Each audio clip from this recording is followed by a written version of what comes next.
Estamos a solo 2 días de volver a las urnas, un momento donde la democracia late con fuerza.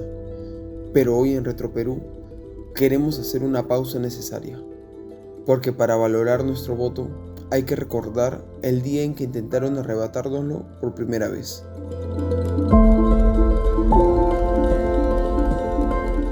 Era el 17 de mayo de 1980. El Perú vivía un momento histórico.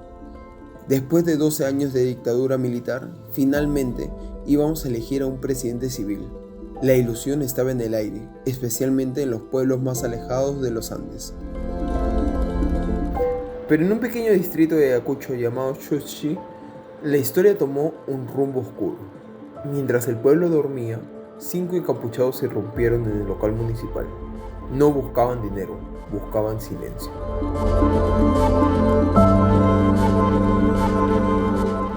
Robaron las ánforas y quemaron los padrones electorales. En medio de la plaza, el fuego consumió la voluntad de un pueblo que solo quería expresarse.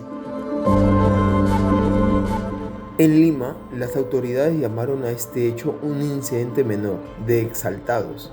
Qué equivocados estaban. Ese humo negro de Chuchi fue el inicio de la lucha armada de Sendero Luminoso. Fue el primer zarpazo de 2 décadas de violencia que marcarían a fuego nuestro país. Hoy, a 46 años de aquel atentado, ya solo 48 horas de nuestras próximas elecciones, recuerda que Chuchi no es solo hablar de tragedia, es recordar que nuestro derecho a elegir costó mucho dolor y esfuerzo recuperar.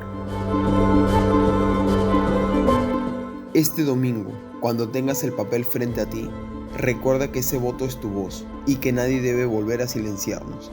Esto es Retroperú, donde el pasado nos enseña a valorar el presente. Si no conocías esta historia, o si crees que es importante que más peruanos recuerden de dónde venimos para saber a dónde vamos, suscríbete, activa la campanita y dale un me gusta a este video. Aquí rescatamos la memoria que otros quieren olvidar. Nos vemos en el próximo viaje al pasado. Y no olvides, a votar con conciencia.